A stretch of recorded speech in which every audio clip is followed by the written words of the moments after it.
Governo discute ações para baixar o preço de alimentos. E você vai ver também. Primeiro voo de deportados dos Estados Unidos chega a Belo Horizonte. Defesa Civil emite alerta severo para a chuva na cidade de São Paulo. Comprovante de vacinação será obrigatório nas escolas.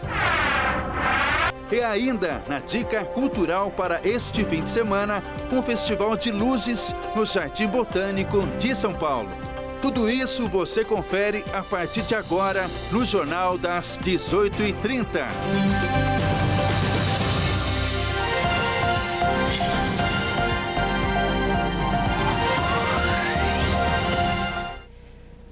Olá, seja muito bem-vindo. Nós estamos ao vivo, são 18h36 pelo horário de Brasília. Eu sou Ismael Nascimento e a partir de agora você confere comigo as principais notícias desta sexta-feira. Após reunião com o presidente Lula, o ministro da Casa Civil falou com a imprensa e revelou que o governo estuda reduzir impostos de alimentos exportados.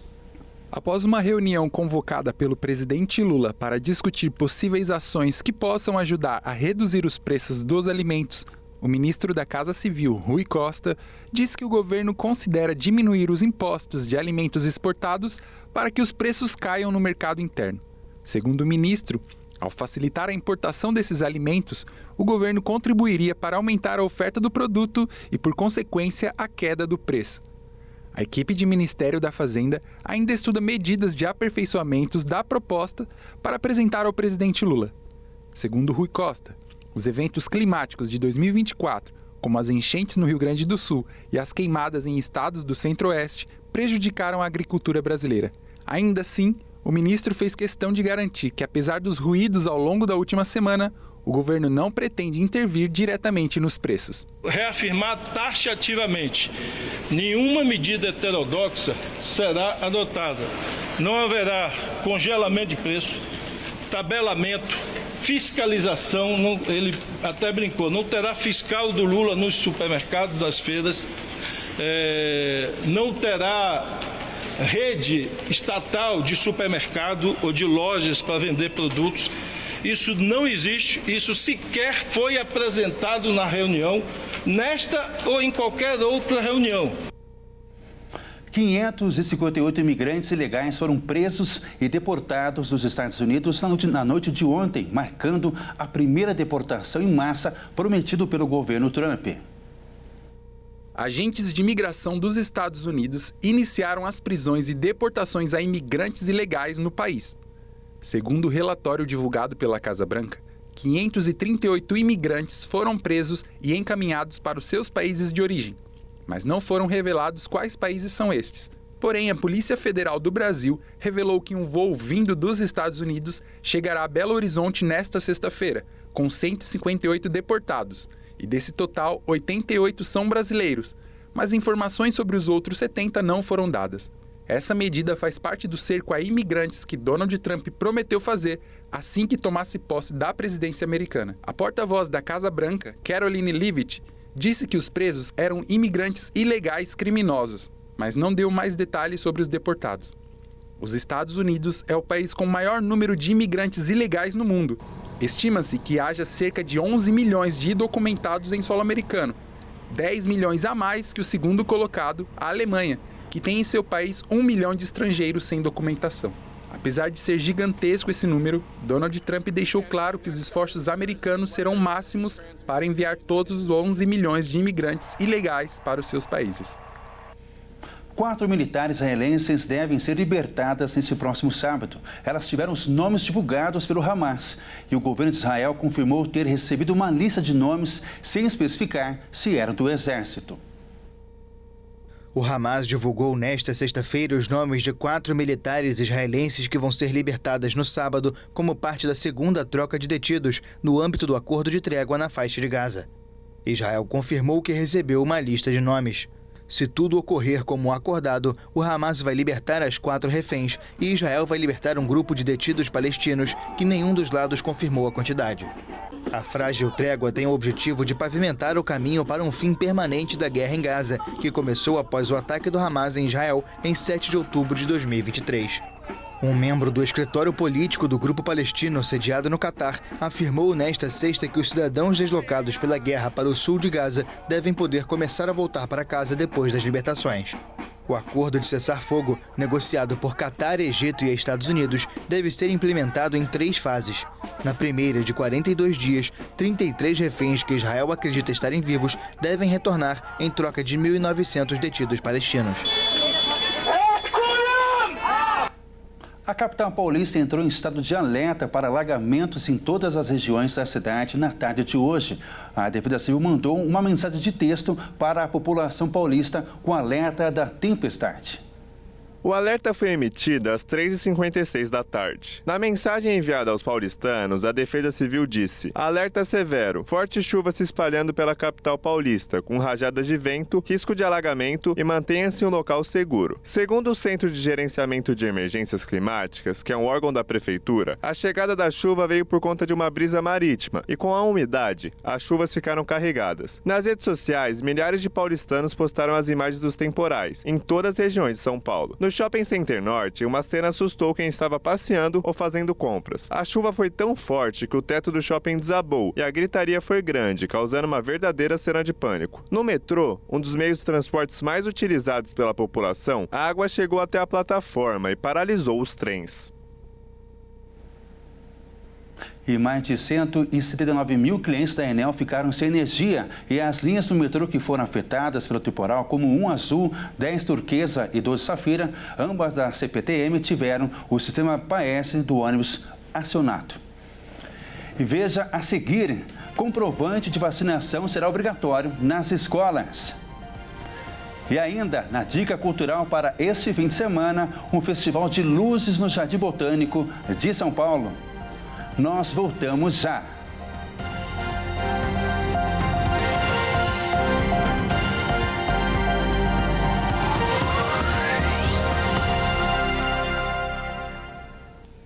Estamos de volta, agora são 18 horas e 45 minutos pelo horário de Brasília. Você já vacinou seu filho? Com o retorno às aulas, será necessário comprovar se as crianças e os adolescentes estão com a vacinação em dia. Vamos acompanhar. Você sabia que não vacinar o seu filho pode trazer sérias consequências e até multa?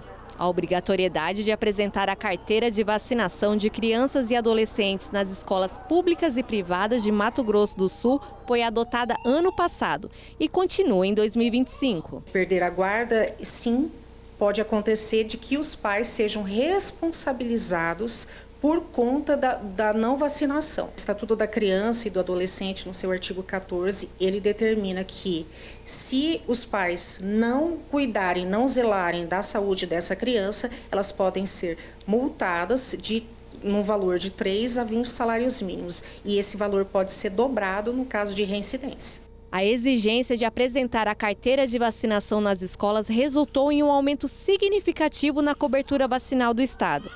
Cuidar da saúde dos filhos é responsabilidade dos pais, independente de possíveis divergências. Existem crianças que são sensíveis à vacinação, outras crianças que não. Isso tem que ser observado, mas o que determina a lei, tanto a Constituição Federal quanto o Estatuto da Criança e do Adolescente, que os pais eles têm obrigação legal de preservar a saúde dessa criança. O atestado de vacinação poderá ser emitido em qualquer unidade básica de saúde ou unidade de saúde da família. O documento deve ser entregue na escola no ato da matrícula. Vale lembrar que imunizantes de rotina, assim como o da Covid-19, seguem disponíveis pelo Sistema Único de Saúde para toda a população. A superintendente de Vigilância em Saúde de Campo Grande diz que o ideal é se antecipar. Quem está com as vacinas atrasadas é só procurar uma unidade de saúde para deixar tudo em dia. Chegando na unidade de saúde, baseado na faixa etária que a criança apresenta, ele vai fazer a análise daquela carteirinha de vacinação, vai ver se está em dia. Estando em dia, ele vai emitir o certificado. Se tiver faltando alguma dose de reforço ou não completou o esquema vacinal de alguma vacina ou já está naquele período que ele precisa tomar uma determinada vacina, o vacinador da sala de vacina já vai fazer. Comprovante, ele não proíbe a pessoa de fazer a matrícula, né? A escola não exige ele como um ato obrigatório. Porém, ela dá um prazo para que o pai ou responsável consiga a emissão daquele certificado. De acordo com o Núcleo de Apoio Especial à Saúde do Ministério Público Estadual, desde a implementação da normativa em 2024, 40 mil doses a mais foram aplicadas em relação ao ano anterior. O ano letivo geralmente é um período, né, onde a gente tem as escolas entram em funcionamento, as salas de aulas estão lotadas de criança, o risco de transmissão de doenças imunopreveníveis também é alto, por isso que é muito importante que pais e responsáveis já busquem as unidades de saúde com antecedência, verifique se a carteira de vacinação do seu filho está em dia e leve todos os documentos certinho para poder fazer a matrícula. E no domingo, São Paulo e Corinthians farão o primeiro clássico das equipes no ano. Além da rivalidade e um tabu de quase 7 anos, também estará em jogo. Vamos acompanhar. São Paulo e Corinthians seguem em preparação para o primeiro clássico das equipes em 2025. Na noite passada, o tricolor venceu o Guarani no Morumbi pelo placar de 1-0 e vai chegar muito motivado para o confronto com o Timão. Zubeldia terá à disposição para a próxima partida todo o seu elenco. E tudo indica que Oscar, Lucas, Luciano e Caleri farão a linha de frente do tricolor. Já no lado do Corinthians, o zagueiro Gustavo Henrique e os meio-campistas Maicon e Rodrigo Garro são desfalques certos devido a lesões. Quem também não estará à disposição do técnico Ramon Dias são os jovens Breno Bidon e Felipe Longo, que estão com a seleção sub-20. Por outro lado, o Timão vem muito confiante após 10 vitórias consecutivas e tenta usar o seu ótimo momento para quebrar o tabu de não vencer o São Paulo no Morumbi desde 2017, quando ganhou por 2-0. Ganhar o primeiro clássico do ano é sempre muito importante. E além de dar moral para o restante da competição, certamente enfraquece a moral do rival. Com certeza o jogo promete fortes emoções. Esse jogão vai acontecer no domingo, às 18h30. E sexta-feira é dia de dica para o fim de semana aqui no Jornal das 18h30. E quem traz as informações é Amanda Silva. Boa noite, Amanda. Seja bem-vinda. E qual vai ser a dica para este fim de semana? Boa noite, Ismael, e boa noite a todos que estão nos assistindo. A dica para esse fim de semana é sobre o Festival de Luzes que está acontecendo lá no Jardim Botânico. As esculturas vão levar você a uma volta ao mundo, conhecer vários animais e pontos turísticos. Isso tudo sem sair do Jardim Botânico. Com iluminações hipnotizantes e temas misteriosos e autênticos, para desenvolver todas as peças dessa experiência ao ar livre foram necessários mais de 100 artesãos. O Festival de Luzes que está disponível no Jardim Botânico é uma verdadeira volta ao mundo para quem quer conhecer novos pontos turísticos e também animais selvagens, todos feitos de luzes coloridas. O passeio acontece de quarta a domingo, começando às 6h30 da tarde e indo até às 10h30 da noite. Livre para todos os públicos, as sessões têm duração de 2 horas e crianças de até 2 anos não pagam. O Jardim Botânico está localizado na Avenida Miguel Stefano, número 3031, na Vila Água Funda, perto do Zoológico, disponível até abril desse ano. E Amanda, você também tem uma dica para quem quer aproveitar o aniversário de São Paulo e conhecer a cidade, não é mesmo? Sim, Ismael, a gente sabe que São Paulo é enorme e que não dá para conhecer todos os pontos turísticos dela em um único dia, mas uma boa opção é o Mercado Municipal de São Paulo. O tradicional Mercadão será palco de mais uma edição do projeto Espetáculo do Bolo, no aniversário de 471 anos da cidade de São Paulo. Serão mais de 563 quilos de bolo disponíveis para todos os paulistanos que participarem da ação. Você pode retirar a senha às 10 horas da manhã e a distribuição vai acontecer às 11h30. E olha que legal, amanhã também é aniversário do Mercadão e ele vai completar 92 anos. Por hoje é só, Ismael, mas na semana que vem eu volto com mais dicas. Boa noite, bom fim de semana para você e a todos. Muito obrigado pelas dicas, Amanda. Uma boa noite e um bom fim de semana para você também. E a cidade de São Paulo vai completar neste sábado 471 anos. Sua grandeza e riqueza cultural faz da capital um ícone brasileiro. Acompanhe agora a nossa homenagem. O principal centro financeiro da América Latina, a cidade de São Paulo, ou simplesmente Sampa, como é carinhosamente chamada pelos paulistanos, completa neste 25 de janeiro 471 anos de vida. Não é à toa que é a maior metrópole do continente e a mais populosa do Brasil. Nesse período, a capital paulista não perdeu tempo e vem crescendo e se desenvolvendo a cada ano. Com um território que ultrapassa 1,5 milhão de quilômetros quadrados, a capital abriga mais de 12 milhões de habitantes. Apesar de tanta grandeza, São Paulo só foi elevada à categoria de cidade em 11 de julho de 1711, quase 2 séculos após ser reconhecida como vila. E com o passar do tempo se tornou um dos maiores centros urbanos do hemisfério sul do planeta. Além disso, a mistura de habitantes descendentes de outros países e de diferentes regiões do próprio Brasil faz o município ser reconhecido por sua riqueza cultural. Com isso, a cidade atrai visitantes do mundo todo pela intensa vida noturna e por sediar importantes eventos nacionais e internacionais.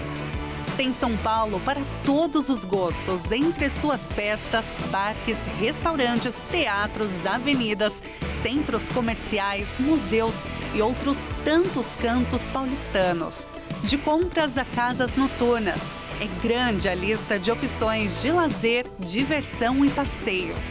Por tantas opções, a cidade é um convite ao turismo com a garantia de se apaixonar por São Paulo.